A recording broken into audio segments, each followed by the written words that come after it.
Para penonton, kali ini wakaf pembangunan Masjid Al-Ulum Wat Thayyibah. Saya bersama dengan panel di studio iaitu Al-Fadhil Ustaz Syed Putra. Assalamualaikum Ustaz. Waalaikumsalam warahmatullahi wabarakatuh. Alhamdulillah, manis muka Ustaz.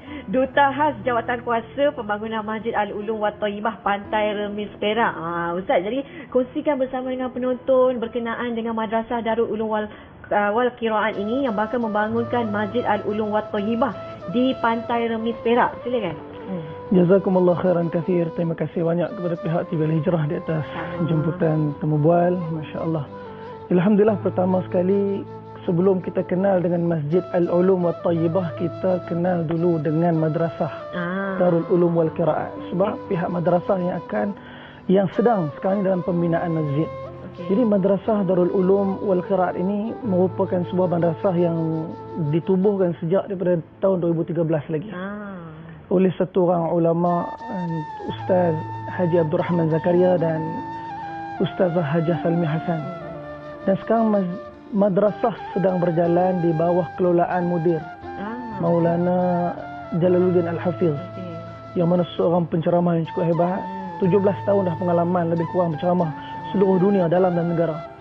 Dan Alhamdulillah, pihak madrasah di saat dan ketika ini sedang membangunkan sebuah masjid Al-Ulum Wat Thayyibah di sebuah tempat di kampung Tebukian, Pantai Remis Perak. Dan Alhamdulillah telah mendapat kelulusan pun daripada pihak Majlis Agama Islam Negeri Perak sejak daripada tahun 2020 lagi, dan telah pun dibina dengan kos yang sangat besar, yang mana sebab itulah kita ada di TV Hijrah ni untuk memperkenalkan kepada seluruh rakyat Malaysia tentang masjid ni. Yang dibina di atas tanah sekitar 4.2 ekar, yang mana kawasan yang penduduk sangat padat, lebih kurang 17,000 orang. Dan Alhamdulillah, masjid sedang dibina, dianggarkan. Kami target masjid ni siap dibina lebih kurang pada hujung tahun ni. Kalaulah kita punya dana ni cukup, insya-Allah hujung tahun ni siap masjid ni. Insya-Allah, insya-Allah.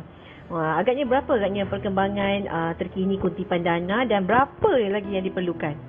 Alhamdulillah, terima kasih banyak kepada seluruh rakyat Malaysia. Bukan dalam negara ni, luar negara. Saya tahu kawan-kawan daripada Mekah, kawan-kawan daripada UK pun lepas infak, lepas tu WhatsApp kata, Ustaz, kami dah infak. Alhamdulillah, sekarang ni dana kita dah mencecah lebih kurang 15 juta. Tapi banyak lagi tu. Sebenarnya target kita ialah lebih kurang 25 juta. So dah 10 juta lagi ni. 10 juta lagi. So kami harap sangat rakyat Malaysia, seluruh dunia, bahkan seluruh orang Islam dalam dunia ni, sama-sama kita bina masjid ni, kita bangunkan masjid ni. Yang hakikatnya madrasah dah berjalan dah. Pelajar madrasah lebih kurang 300 orang sekarang ni, yang sedang menghafal Al-Quran. Dan hakikatnya membina anak-anak hafiz ini sedang membina agama. Bila kita bantu bersama-sama dalam pembinaan ni, hakikatnya kita sama-sama sedang membantu agama. Jadi saya nak ajaklah tuan-tuan dan puan sekalian, jangan lepaskan peluang ni. Kalau tuan-tuan tengok dekat skrin TV ni, tuan-tuan snap lah gambar. Tuan-tuan ambil telefon, sekarang juga tuan-tuan bank in lah. Tuan-tuan sikit pun takkan pernah rugi dan takkan pernah kurang harta orang yang berinfak di jalan Allah Subhanahu Wa Taala. Alhamdulillah, kalau tuan-tuan rasa ragu dan was-was, tuan-tuan boleh hubungi sendiri dengan Ustaz Bat, Ustaz Maulana, nombor kontak mereka pun ada dekat TV tu. Dan tuan-tuan boleh pergi datang ziarah sendiri. Masjid yang sangat indah sedang dibina, ada lift semua kat dalam tu. Ada dewan pengajian, ada tempat jenazah yang lengkap sempurna, ada pusat-pusat pengajian kitab-kitab turas. Jadi kita mengalu-alukan semua rakyat Malaysia untuk datang dan berinfak segera, insya-Allah. Insya-Allah. Dah alang-alang tu Ustaz kan. Kongsikanlah bersama dengan para penonton agaknya apa kebaikan, kelebihannya jika kita berinfak lebih-lebih lagi untuk pembinaan masjid. Ustaz. Nabi sallallahu alaihi wasallam sebut dalam satu hadis, "Man bana masjidan, banallahu lahu mislahu baitan fil jannah." Barang siapa yang bina masjid, maka Allah Taala akan binakan untuknya seperti mana apa yang dibina dekat atas dunia ni, masjid, yakni mahligai dalam syurga. Allahu Akbar.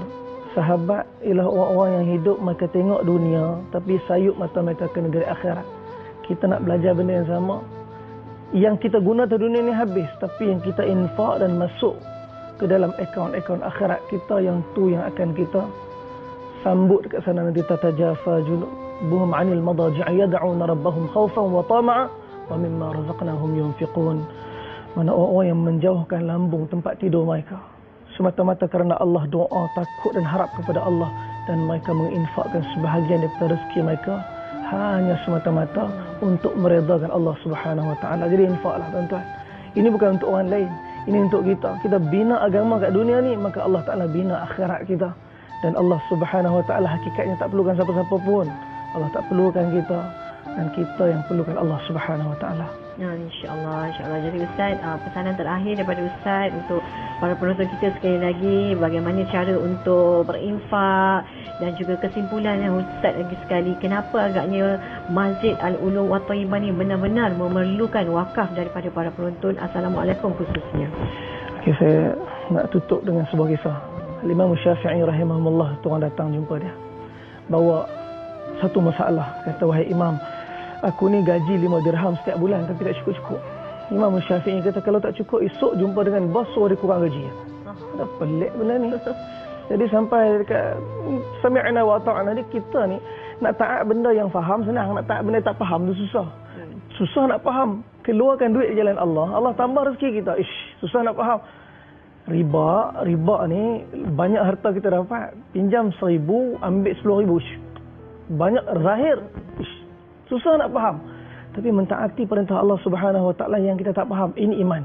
Jadi Imam Syafi'i bila suruh dia pergi kurang gaji, dia pun pergi kurang gaji. Dan esok datang, bulan depan datang, kata, wahai Imam, aku dah kurang gaji, tak cukup. Memang logik. Kurang gaji, macam mana boleh cukup pula?